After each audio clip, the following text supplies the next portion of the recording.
Vamos falar de saúde agora? No início da semana, o cantor Natan anunciou que vai fazer uma pausa de alguns dias em sua agenda de shows por conta de uma infecção pela bactéria Helicobacter pylori, mais conhecida como H. pylori. Ele foi diagnosticado há 3 meses e, por conta do tratamento com antibióticos, teria desenvolvido refluxo.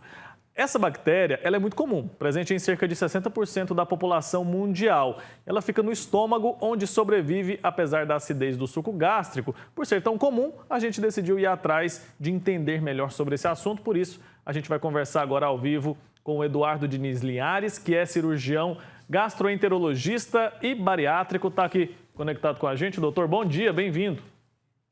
Bom dia, obrigado pelo convite, Wilton. Então, doutor, é uma bactéria tão comum assim mesmo? E se é tão comum, nem todo mundo apresenta sintomas, né? Fala um pouco mais para a gente sobre essa questão.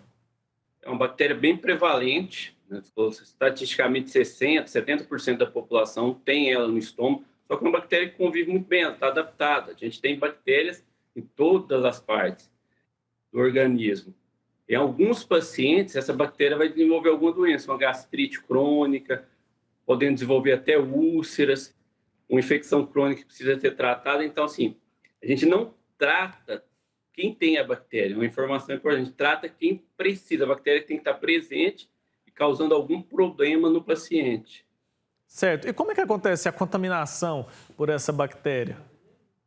Normalmente a gente adquire essa bactéria no início da vida, crianças, adolescentes, com água, alimentos que são mal processados, cuidados, a gente acaba adquirindo essa bactéria. Por isso que ela é bem comum, bem prevalente. E por que algumas pessoas têm problemas? Ela sai, por exemplo, do estômago? É algo nesse sentido? Por que ela, em alguns casos, apresenta complicações?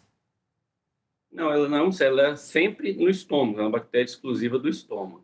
Agora, depende da imunidade, das condições locais do estômago. Um paciente que tem uma predisposição a uma doença não é uma coisa, não é sabida, exatamente cientificamente comprovado, mas ela é bem prevalente. Muitos pacientes têm ela no estômago e alguns pacientes vão desenvolver uma doença e alguns desses pacientes vão precisar de tratamento. Certo. E qual é o tratamento? Como que esse tratamento acontece? Como é uma bactéria, quando você tem uma infecção documentada, quando ela está associada a algum problema, um tratamento baseado em antibióticos. Inclusive, um problema, a gente tem kits prontos hoje. Um grande problema hoje na prática clínica, no consultório, é exatamente essa questão. Trata-se em excesso pacientes sem indicação, mas é um tratamento baseado em antibióticos. Um tratamento hoje, o protocolo são 14 dias de antibiótico para o tratamento primário. Tá, e essa bactéria ela pode adquirir resistência a esse tratamento ou não? Esse é o grande problema de um paciente que é mal indicado, que é mal tratado ou tratado por um tempo inadequado. A bactéria acaba adquirindo resistência e a gente acaba perdendo um pouco o arsenal, a gente fica sem opções de tratamento. São aqueles pacientes que acabam desenvolvendo uma infecção crônica, são pacientes que às vezes desenvolvem problemas de saúde sério e que a gente fica muito sem opção de tratamento depois. Uhum. E se a pessoa fez o tratamento indicado pelo médico, fez tudo certinho ali, existe a possibilidade desse problema voltar? Essa pergunta é bem interessante. Estatisticamente, mesmo sendo bem indicado, fazendo o tratamento correto por 14 dias, a taxa de erradicação nesse primeiro tratamento chega a no máximo 85% dos casos. Então, 15% dos pacientes vão precisar ser retratados. Essa já é uma particularidade da bactéria, do H. pylori. Tá, e quais são as possíveis complicações no caso de alguém que não faz o tratamento adequado, não tem esse problema resolvido? Esse problema dessa bactéria pode estar associado a algum outro tipo de doença em casos mais graves? Assim, importante, não é comum, não é o mais frequente, mas sim, pode estar sim. O paciente pode desenvolver uma úlcera associada à presença do H. pylori.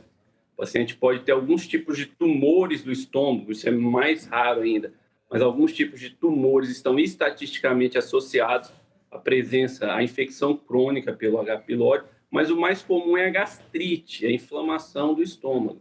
Pode ser uma gastrite aguda ou uma gastrite crônica, aquele paciente que tem sintomas que perduram por vários meses.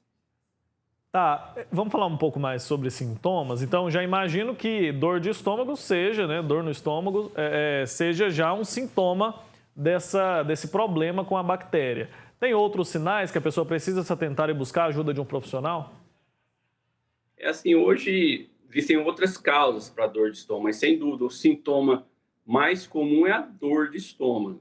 O paciente pode ter uma azia, uma queimação na região do estômago, uma coisa que perdura, que vai, não é aquela coisa que é quando eu como algum alimento específico, mas sempre o paciente tem tido essa queixa.